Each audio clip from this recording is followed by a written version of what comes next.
Hello everyone, I'm ImKibitz and welcome to Timberborn, the most technically involved beaver society simulation game ever created.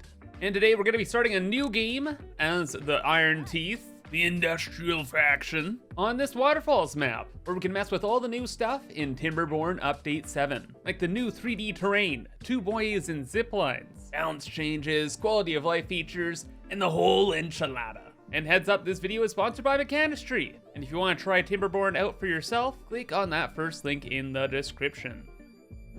Getting started here, a brand new colony. Oh boy, let's not die. Because the big deal is you need to collect food, i.e. from berries or farming, and the logs to build up your colony before the disasters start striking. Like bad tides, where instead of water coming from the water source, it's nuclear waste, or a drought, where the water just stops. Getting started, we collect the berries, we get some water, then our big initial goal is to get a forester so we can plant the trees, then we're off to the races. To get started here, just wanted all the basics. Got the farms up, have breeding pods ready, all important water storage, log storage, and general storage as well. Well, that is all setting up here. Let's take a look in the tech tree. Where do we get the new tube stuff? Oh, right there. 700 science, but it increases movement speed by 300%. Okay, now that is what I am talking about. There's tubeways themselves, and then there's solid tubeways where you can build stuff over top of them. Yeah, one of the great things, and probably one of the best things about this game, is you can build up out the wazoo. And with this update, you can also build dirt floating in the air if you set it up properly. So what we could do is build a vertical tree farm, our vertical farm, all out the planet, and optimize everything. But the dirt stuff is gonna come a lot later on. Right now, it's all about survival and getting the basics online. And with that settled and a little bit of science, we can unlock the forester and things are fantastic. We can plant new trees and have a sustainable colony. That is, if nature allows it. First drought, always the biggest one. But because we're beavers, I've been working on a big old dam that should block off some water just in this space, so all the grass stays green. And there's a drought, but we didn't get the dam finished in time. Great, we're dead. The water source is gone. We run out of this? Bad time. Upgrade the priority. No, my drink! Ah! I'm dehydrated. Well, sometimes that's how it goes. Are we dead? How long did the plant survive? A day and a half? We have a lot stored. Maybe we don't all die. Drought over? Okay, beavers survived. Yippee! Total crop failure? Not the best, but that's okay. We made it through the worst part of the game. Hydration's back, and now it's time for industry, baby. We need power to produce interesting things in the game, like timber and metal bricks and all that. We can have the beavers push the wheel, or we can get kinetic energy from the flowing water with water wheels. So we're gonna do that to free up some of the labor force. But now, one of the best things in Update 7 is the new power shafts. Instead of having to choose between corner pieces and up pieces, they are adaptive now. You only need two options. We have one that you can build on top of and one that you can't. But then they all just connect together, just like that. And now we can connect a main power shaft all the way back to what will be our industrial area. It will take eons and a lot of our lumber, but it must be done. I have grand plans. I want to have this whole area be our industrial core, and then on the other side here, we're going to make this our farming center. Our yin and our yang. Farming, clean water, happy land. Industrial, dirty, more happy land, actually. I love industry. And I also really love this game. In fact, I speedran it before, and that's what we're gonna go do now. I want to get to the freaking tubeways, brother. So power shaft construction underway. We're gonna be connecting the power into these houses here. The houses transfer power, which we can then transfer over to our industrial center, which we can then expand out the wazoo. And with the power shafts all connected, we got a cool 700 horsepowers, which allows us to switch up our crops into stuff that can be fermented, i.e. a more efficient food source, so we can have food stored forever. The big thing that can still stop us is a bad tide. when the nuclear waste comes via our main water duct here. So what we'll want to do is redirect the nuclear waste over to the right instead of letting it go to the left. So we're going to have to build a bit of a mega project here. We're going to need levees, and we're going to need floodgates. We can control the floodgates ourselves, so we can open them up during the normal times, close them out during the bad times, and then have more floodgates, just like over here or something, so that the bad tide out that way. Then we'll just have to fill in the rest of the area with a ton of levees. We'll have to wait and see if that works in the bad tide, but right now, we need to make the most important thing in the game. From my speedrunning experience of playing Timberborn, the big holdup is always science. So we get lots of science slabs, but what's more efficient is this faction's unique number cruncher. It takes a ton of power, works 24/7, and makes 10 science an hour, but it takes a lot of stuff. So I've moved the colony way out this way, and we're going to have to start collecting metal.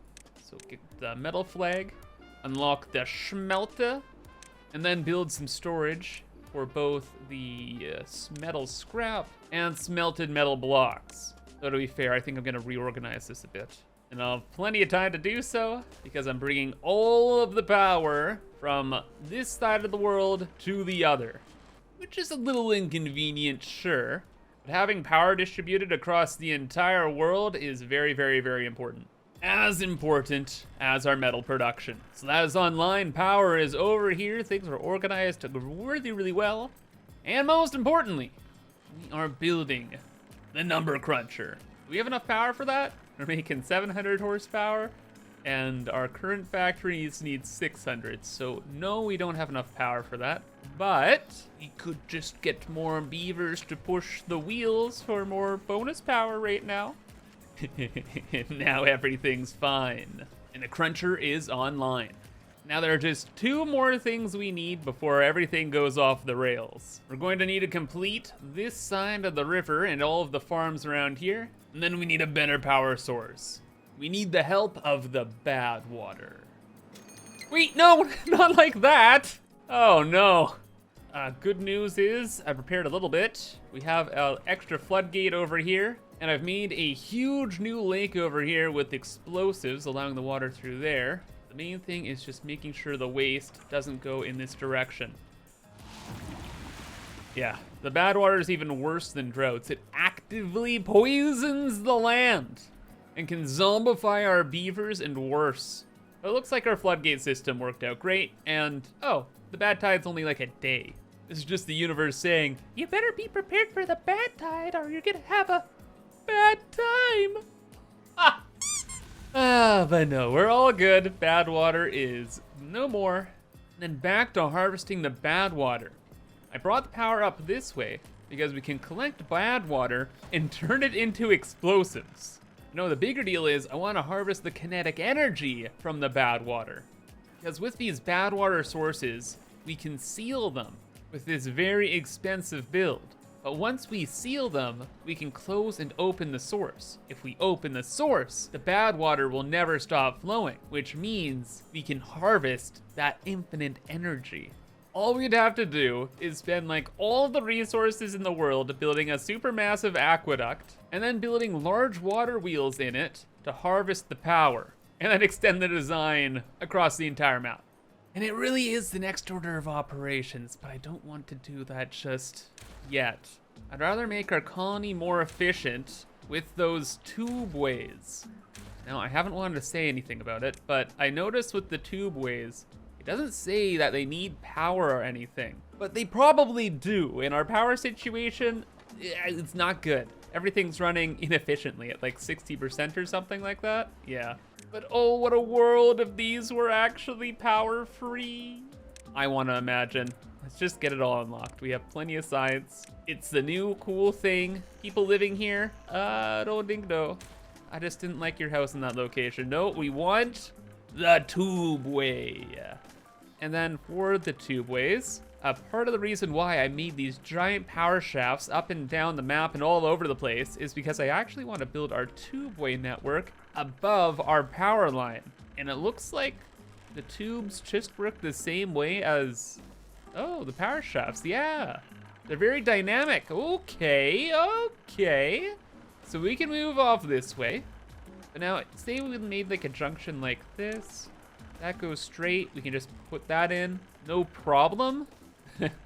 Okay, there's a world in which this works as easy as it looks, where the beavers go in here, and then they can just bounce through like every other direction. It doesn't say if this is directional or not. Like, do I only need the one? I was thinking maybe we might actually need to build like a bi-directional system, but it looks like we don't. You know what? We're gonna try it out. I'm going to hope that everything just works out great. And if it doesn't, well, we'll cross that bridge when we get to it.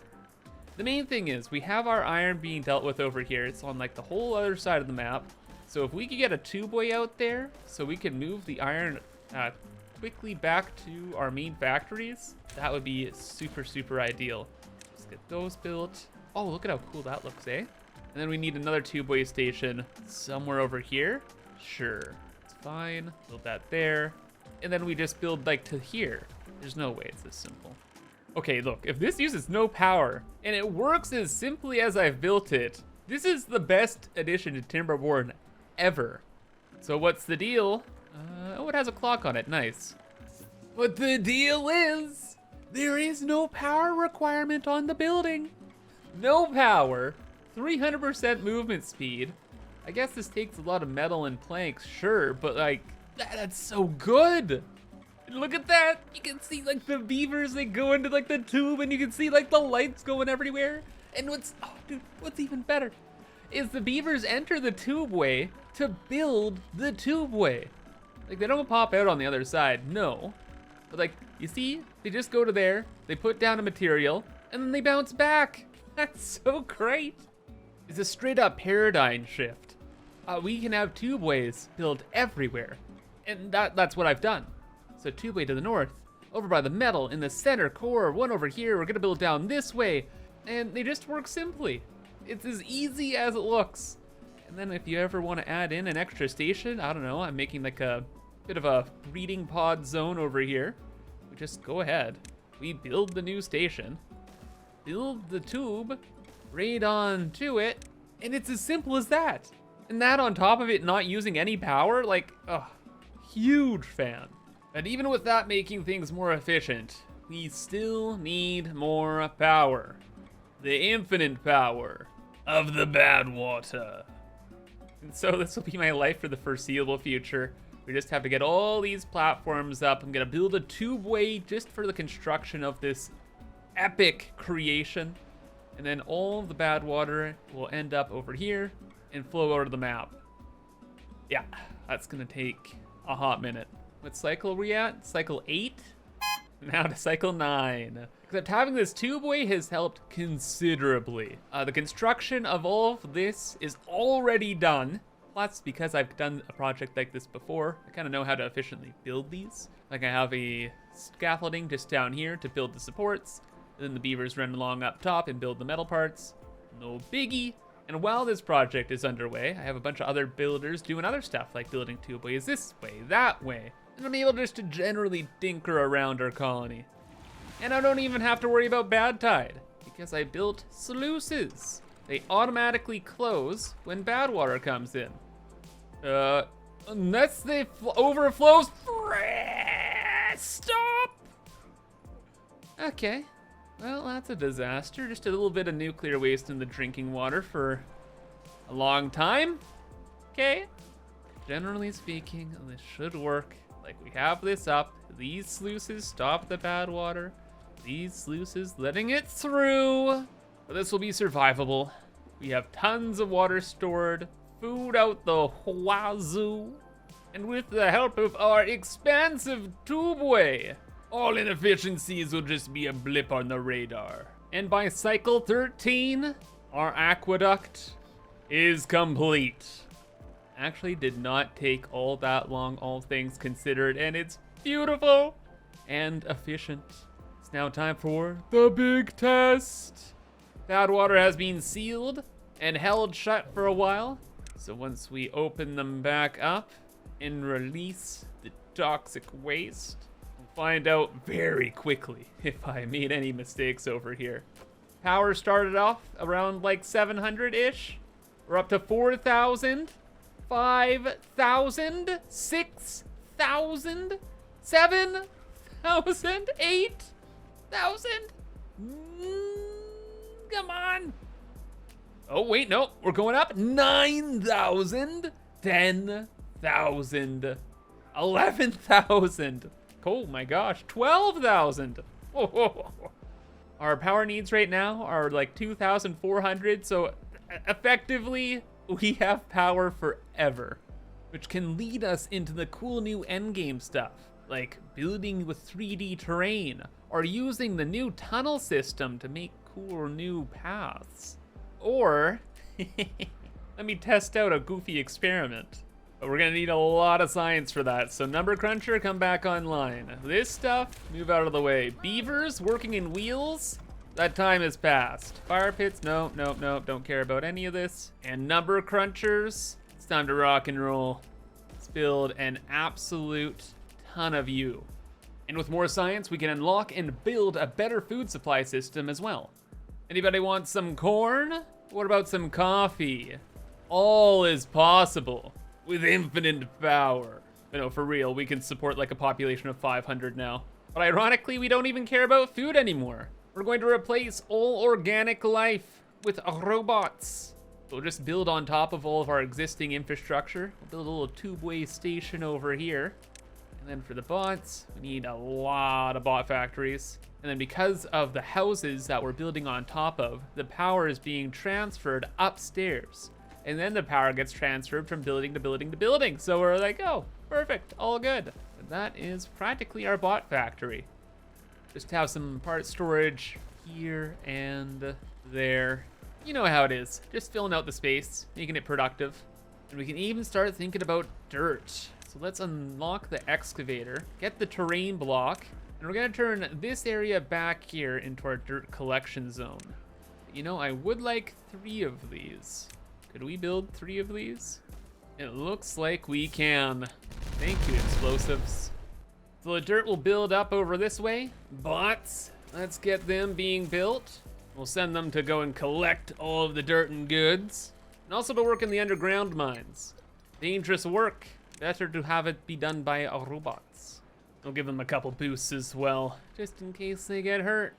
Moving back this way though, it's time to mess around with the new explosives. The tunnel explosives.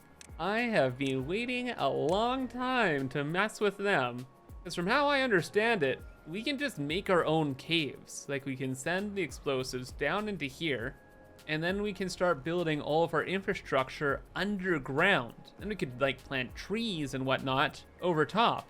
But what I am more interested in is, how the stuff on top is gonna be held up. It seems that these destructible platforms are able to hold up the dirt up here. Well then, let's just use the new terrain view, scoot down to here, and then plant explosives at the entire base level of the mountain. Because if we can destroy those platforms, what will happen to the dirt above? Are we just gonna collapse the entire mountain with this? Or will we be just left with a bunch of floating rock? Because either way, it's gonna be great. We can have floating earth like this, then building like stackable farms and stackable tree farms and stuff. That'll be super, super easy. Or on the other hand, if we blow up the entire mountain and it just collapses, well then we can just get rid of terrain like lickety split, like this entire thing. Boom. I don't know what I'm more excited for. The implications in both avenues are just incredible. I guess we just have to wait and see. Well, I have to wait and see. You guys get a boop. Yeah, aren't you guys lucky? Remember to leave a like. Okay, now the foundation. It's only platforms. We delete the platforms. It gotta delete the mountain, right? Well, it's practically all in red. Is this just gonna be a poof?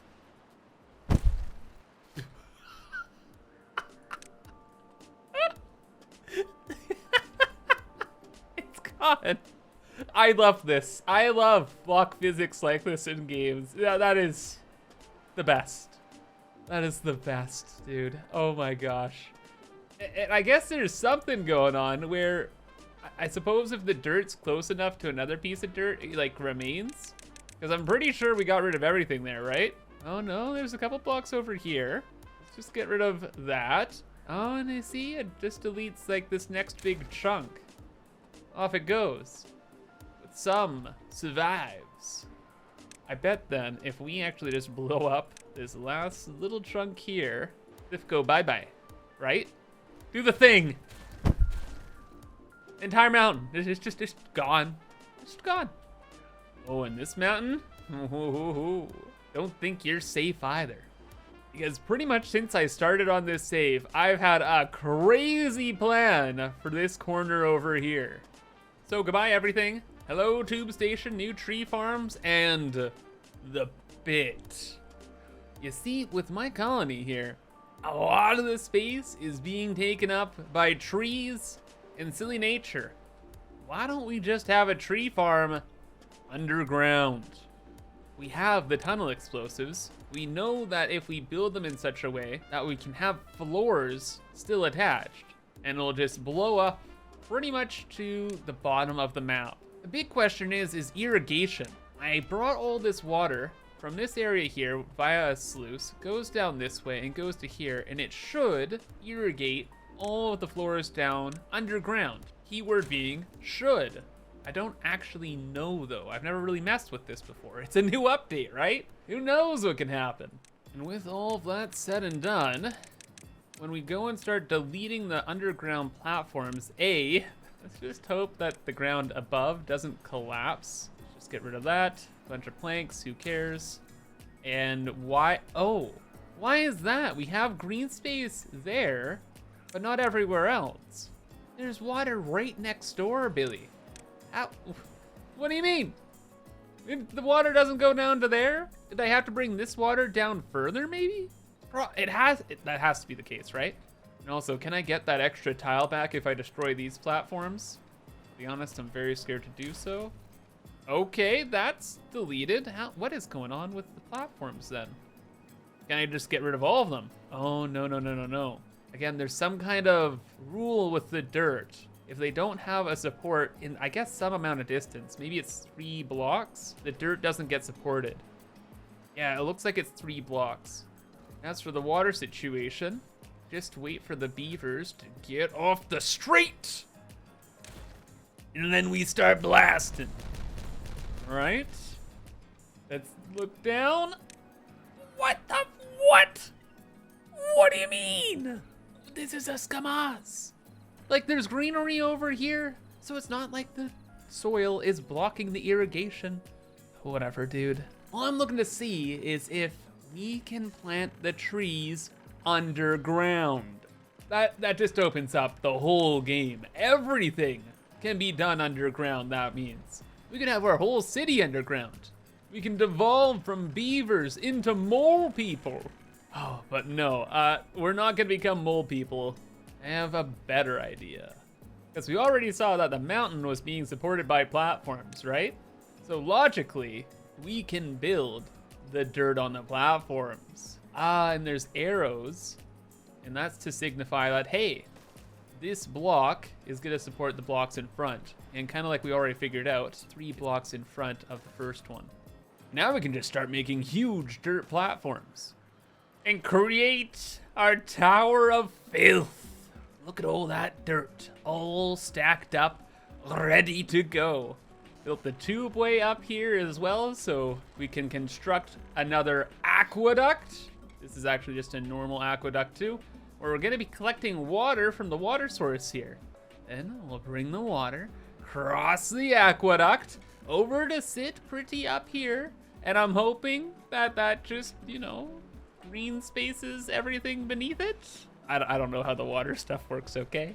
We'll make this work though. It'll be fine. Oh my gosh though, quick note on the aqueducts. I wish I did this for the power plant here. Definitely start building with the tubeway. Like build the tubeway all the way to one side, build the tubeway all the way to the other, and then just let the beavers kind of fill in the rest. That's how I built this. Like, I built the tubeway up to here, then I just built the tubeway over to here, and then they kind of filled in all of the rest of the stuff in between. It is super, super efficient. Anyway, I digress. Where's my sip? There it is. And that's all flowing on down to our green space. Oh, why is everything beneath it not green? What the heck is going on? I'm pretty sure we just need water closer to the dirt.